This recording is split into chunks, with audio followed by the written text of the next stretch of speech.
Hi, my name's Lauren Petrie. My daughter Jada was stillborn on the 28th of March 2013 when I was 9 days overdue.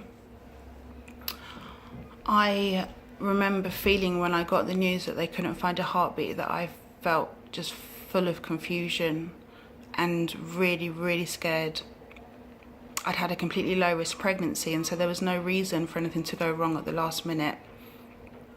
And I can remember feeling just a complete kind of loss of control, not knowing what was going to happen to me or to her, what was going to happen with the birth and how I was going to feel. When she was born, I can remember feeling like I just never wanted this to ever happen to anybody else. If I could have taken stillbirth away at that moment, then I would have done, but I don't have the power to do that. I knew that I could do something to help though, whatever that was, and I just wanted to make it better for people somehow in any way that I could. So I started to write down a list of all the things that I thought they could do to improve the service.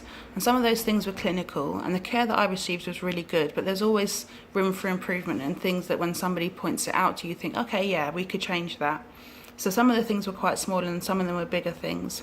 And one of them was also about the environment, because when she was born, we were in a really kind of typical hospital, cold, clinical room, and there was no comfort there.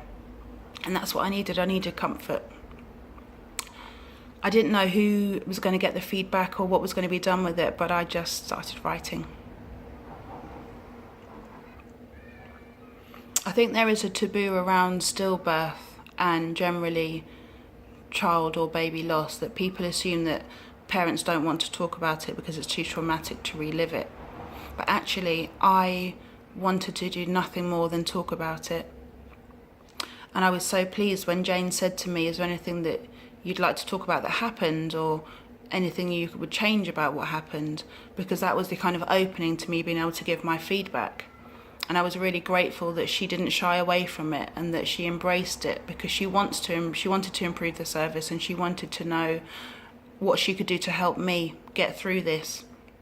So I think it's really important to always take the opportunity when you do get the chance to get feedback from somebody that you do, not only for your service but for the sake of the parents as well, because they do want to talk about it. When I was asked to be involved in this toolkit, I really jumped at the chance, because I understand how important it is to be able to give good feedback.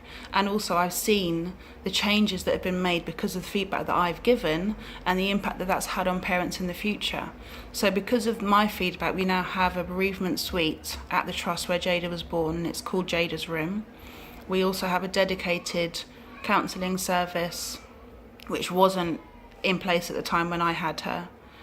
We have memorial services, lots of things, free staff training, all these things that are helping to kind of build and secure a really good bereavement service at the trust.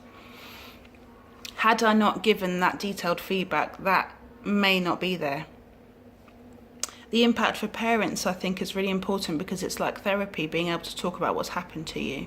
And using this toolkit, which is so focused and detailed, really allows people to delve into the real kind of nitty-gritty, for want of a better word, of what they feel and what they want to happen in terms of the service.